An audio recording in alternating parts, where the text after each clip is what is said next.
బిర్యానీ అయితే చూపించు ఫస్ట్, మొత్తం ప్లేట్ అంతా చూపించని చెప్పాను నేను. అలా కలుపుకొని తీసుకొస్తున్నాడు.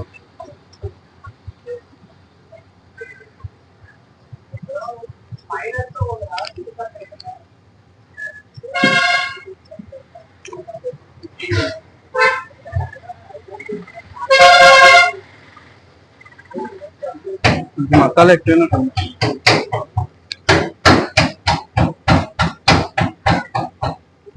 బాగుందా. Hi guys, welcome back to my channel. Long video పెట్టి చాలా రోజులు అయిపోయింది. ఈ రోజు ఎలాగైనా సరే లాంగ్ వీడియో తీసి పోస్ట్ చేద్దామని అయితే ఫిక్స్ అయ్యాను. ఇప్పుడైతే వైజాగ్ ఆర్కే బీచ్ రోడ్ లో ఉన్నాము. ఈ రోజు కృష్ణాష్టమి కదా, ఈ రోజు కృష్ణాష్టమికి ఒక ఆర్కే బీచ్ రోడ్ లో అయితే ఖాళీ ఉండడం ఒక ప్లేస్ అయితే ఉంది. అంటే ఇన్స్టాగ్రామ్ ఇన్ఫ్లుయెన్సర్ అందరూ అక్కడికే వస్తారు. చూద్దాం అక్కడికి వెళ్ళిన తర్వాత రష్ ఎలాగుందో. సరే అయితే వచ్చేయండి. ఆర్కే బీచ్ లో బోల్డ్ మంది లవర్స్ ఉంటారు. సరే, మనం అనుకున్న ప్లేస్ కి అయితే వచ్చేసాము. ఇక్కడ ఎవరెవరు ఏం చేస్తున్నారో, ఎంతమంది ఉన్నారో మీకు చూపిస్తాను చూడండి. ఇక్కడికైతే చాలా మంది వచ్చారు. ఇందులోని అబ్బాయిల కంటే అమ్మాయిలే ఎక్కువ మంది ఉన్నారు. ఇక్కడ బాగా ఫేమస్ అయిన వాళ్ళు వస్తారేమో అనుకున్నాను, కానీ ఫేమస్ అయిన వాళ్ళు ఒక్కడు కూడా కనిపించట్లేదు. ఇక్కడికి వీళ్ళు ఎందుకు వస్తున్నారంటే దేవుడి దగ్గరికి అయితే రావట్లేదు. వచ్చిన వాళ్ళు ఫొటోస్ వీడియోస్ తీసుకొని వెళ్ళిపోతున్నారు. ఇక్కడ గుడి కూడా ఉంది, గుడి కూడా చూపిస్తాను మీకు. ఆ గుడి దగ్గర అయితే 2-3 ఉన్నారు తప్ప మిగతా వాళ్ళందరూ ఈ ఫోటో తీసుకునే లొకేషన్ దగ్గరే ఉన్నారు. చాలా మంది పేరెంట్స్ ఇలాగే చిన్నపిల్లలు రెడీ చేసి తీసుకొచ్చారు. చాలా క్యూట్ గా ఉంది చూడడానికి. ఇందాక మీకు గుడి చూపిస్తా అన్నాను కదా, ఇదే ఆ టెంట్ దగ్గర ఉంది కదా గుడి. అక్కడైతే ఒక్కరు కూడా లేరు. అయినా ఈ జనరేషన్ లో బాధలు వస్తేనే కానీ దేవుడు ఎవరికి గుర్తుకు రాడు. తర్వాత ఏంటంటే ఈ లొకేషన్ లోనే ఇన్స్టాగ్రామ్ ఫీడ్ మొత్తం నాకు ఒక 10 ఎన్నో వీడియోస్ వచ్చాయి. నిన్న స్లో మోషన్లు అవి పెట్టి అమ్మాయిలు అయితే చాలా బాగా చేశారు రీల్స్. ఇవే ఆ కృష్ణుడి స్టాట్యూస్. ఆకలి వేస్తుందని చెప్పేసి సిఎంఆర్కి అయితే వచ్చాము ఏం తినడానికి. బండి అయితే పార్క్ చేసి సిఎంఆర్కి అయితే వెళ్తున్నాము లోపలికి. ఫ్రంట్ గేట్ లో ఖాళీ లేదు parking, bike parking. So back gate నుంచి అయితే వస్తున్నాము. వీకెండ్ అవడంతో అసలు సిఎంఆర్ అయితే ఖాళీ లేదు. ఈ అమ్మాయి ఇన్ని కార్లు వేసుకుంటున్నా. సిఎంఆర్కి అయితే చాలా సార్లే వచ్చాము. ఎప్పుడు వచ్చినా సరే కొత్తగానే ఉంటది. ఇండిపెండెన్స్ డే మంత్ అవడం వల్ల ఫ్లాగ్ కలర్స్ తో డెకరేషన్ అయితే చేశారు. మొత్తం గ్రౌండ్ ఫ్లోర్ అయితే ఖాళీ లేదు. మనం వెళ్లాల్సింది అయితే 4th ఫ్లోర్. ఫుడ్ కోర్ట్ అయితే అక్కడే ఉంటది. ఏంట్రా ఖాళీ లేదని ఆలోచిస్తే ఈ 2 days వీకెండ్ అని గుర్తొచ్చింది. ఎనీవే ఈ 3 ఫ్లోర్లు దాటుకొని ఫుడ్ కోర్ట్ 4th ఫ్లోర్ కి అయితే వచ్చేసాము. ఇక్కడ చూస్తే షాక్ అయిపోయాను నేను.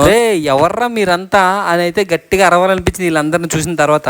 అస్సలు ఎక్కడ కూడా కూర్చోడానికి అయితే ఖాళీ లేదు ఫుడ్ కోర్ట్ లోని. టైం అప్పటికే మధ్యాహ్నం 3 అయితే అయిపోయింది. ఇంక ఇక్కడ ఉంటే టైం వేస్ట్, పని అవ్వదని చెప్పేసి వేరే ప్లేస్ కి అయితే వెళ్ళిపోతున్నాము. ఒకప్పుడు బిర్యానీకి అయితే ఇదే ఫేమస్ ప్లేస్. ఇప్పుడైతే అక్కడికి తీసుకెళ్తున్నాను మిమ్మల్ని. మీరు కూడా చూడండి. ఎలా అయితే 3 ఫ్లోర్లు పైకి వెళ్ళామో అలాగే మళ్ళీ కిందకైతే వచ్చేసాము. నాకైతే ఇక్కడ బిర్యానీ అయితే చాలా అంటే చాలా ఇష్టం. అందుకనే నేను వీడు కూడా షాప్ క్లోజ్ చేస్తాడు. ఒకప్పుడు వైజాగ్ లో చాలా వైరల్ అయిన బిర్యానీ అయితే ఇదే, ఫుడ్డీ మామా బిర్యానీ. పక్కనే 4-5 షాపులు వరుసగా ఉంటే మనమైతే బిర్యానీ హౌస్ కి అయితే వెళ్ళాము. అక్కడ ఫ్రై పీస్ బిర్యానీ 120, దమ్ అయితే 150 అని చెప్పారు. నేనైతే ఒక ప్లేట్ దమ్ బిర్యానీ, ఇంకో ప్లేట్ ఫ్రై పీస్ బిర్యానీ చెప్పాను.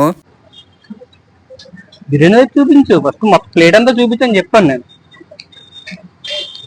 అలా కలుపుకొని తీసుకొస్తున్నాడు.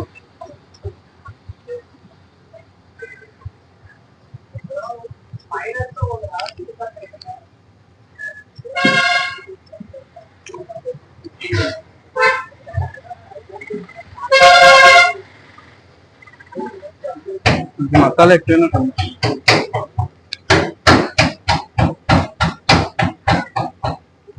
బాగుందా.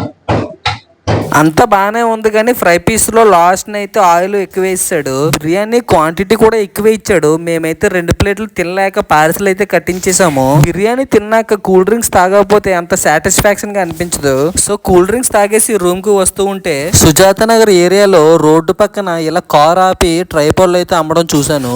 మనకి ఎలాగో వీడియోస్ చేయడానికి పెద్ద ట్రైపాడ్ అయితే లేదు. సో రోడ్డు పక్కన అమ్ముతున్నాడు కదా, తక్కువగానే రేటుకి ఇస్తాడేమో అని చెప్పేసి అడగడానికి వెళ్ళాము. మన దగ్గర అయితే చిన్న ట్రైపాడ్ ట్రైపాడ్ ఆల్రెడీ ఉంది. అన్న ఈ పెద్ద ట్రైపాడ్ రేట్ ఎంత పడుతుందని అడిగాను. తమ్ముడు పెద్దదైతే 650, చిన్నదైతే 300 పడుతుందని చెప్పాడు. ఏంటి నిజంగా ఈ పెద్ద ట్రైపాడ్ 600 ఉంటుందా అని గూగుల్లో అయితే సెర్చ్ చేసి చూశాను. అందులో అయితే 400 చూపిస్తున్నాయి. అనే 400కి ఇస్తావా ఇవ్వవా అని అడిగితే సరే తమ్ముడు పట్టుకెళ్ళని చెప్పాడు. ఇక్కడే ఒక ట్విస్ట్ ఉంది. స్టాండ్ చెక్ చేసి తీసుకుందామని చూస్తుంటే అదైతే ఓన్లీ హారిజంటల్ గానే అవుతుంది, వెర్టికల్ గా అవదని చెప్పేసి అన్నాడు. 2 in 1 అవ్వకపోతే ఎందుకు మనకు డబ్బులు వేస్ట్, పోనీ వేరే ట్రైపాడ్ ఏమైనా ఉందన్నా చూపించు అంటే ఇదే లాస్ట్, ఇది ఒకటే ఉంది పీస్ అని చెప్పేసి అన్నాడు. వద్దులేరా బాబు అని చెప్పేసి అక్కడైతే తీసాను, అక్కడ పెట్టేసి వచ్చేసాను. ఒకవేళ మనం చెక్ చేయకుండా తీసుకొని ఉంటే దోలు తీరును మనకి. అన్ని తిరిగి తిరిగి అయితే జూడియోకి అయితే వచ్చాము. ఏమన్నా కొంటామా? కొనమా? కొనకపోతే ఎందుకు? ఇటువంటి ప్యాంట్లు తీసుకుంటే ఏ కలర్ సెట్కైనా సరే మ్యాచ్ అయిపోతాయి. కలర్ బాగుంది కదా.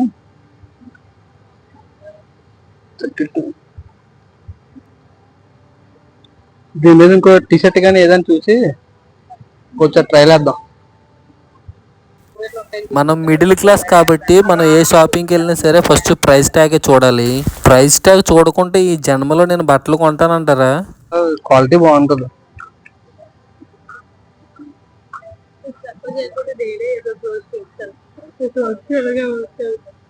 ఇప్పుడు వద్దు అయితే దానికి 2 ప్యాంట్లు రావచ్చు. కిందకి 600 1200కి 2 ప్యాంట్లు ఇప్పుడు ఎన్నో 1000 రూపాయలు అవుతుంది. సరే ఎందుకు వెళ్ళంటారు జూడియోకి?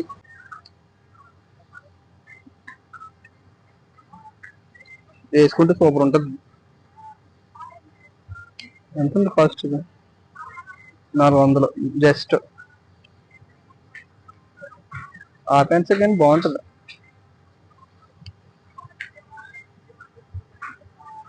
ఎక్సెస్ అంటే చిన్నది 36 అంట. ఇందాక చూసిన cement colour cargo pant, light yellow colour T shirt ఒకసారి ట్రైల్ వేసి చూద్దాం. వామ్మో కెమెరాలు ఏమైనా ఉన్నాయేమో చూద్దాం, లేదంటే వైరల్ అయిపోతాం. మనకు కూడా వైరల్ అవ్వడమే కావాలి, కానీ ఇలా కాదులే. టీ షర్ట్ ఫిట్ అయితే బాగానే ఉంది కానీ కొంచెం లూజ్ గా ఉన్నట్టుంది. వేసుకుంటే నాకైతే కంఫర్ట్ గానే ఉంది కానీ చూసిన వాళ్ళకి కొద్దిగా లూజ్ గా అనిపిస్తుంది. ఇప్పుడైతే ఆ కార్గో ప్యాంట్ కూడా వేసుకుని చూద్దాం, 2 కాంబినేషన్ ఎలా ఉంటుందో. ఇంత హడావిడి చేస్తున్నాడు వీడు, నిజంగా వీడు బట్టలు కొంటాడంటారా అన్న డౌట్ మీకు వచ్చే ఉంటది.